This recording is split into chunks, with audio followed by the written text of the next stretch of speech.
देशपांडे, खूप छोटे ऑपरेशन आहे. पेशंट, थँक यू डॉक्टर, पण माझे नाव देशपांडे नाही. डॉक्टर, मला माहित आहे देशपांडे माझे नाव आहे.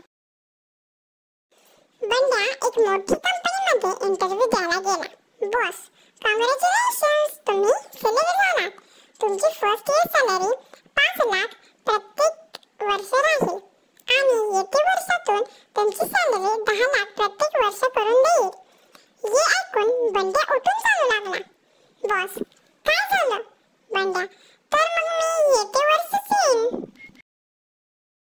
देव जे करतो ते चांगल्यासाठीच करतो. आता हेच बघा ना, कान एवढे बाहेर नसते तर आता मास्क लावण्यासाठी खेळ ठोकावे लागले असते. कवि इज बैक, ना तलवार की कोची से, ना बंदूक की नई से, बंदा डरता है उन्हाळ्याच्या झळी से. कवी सावलीत बसलेत. पैसावाला माणूस, आज माझ्याजवळ 14 कार, 18 दुकान, 4 बंगले आहेत. तुझ्याकडे काय आहे? गरीब, माझ्याकडे एक मुलगा आहे ज्याची गर्लफ्रेंड तुझी मुलगी आहे. व्हिडिओ आवडल्यास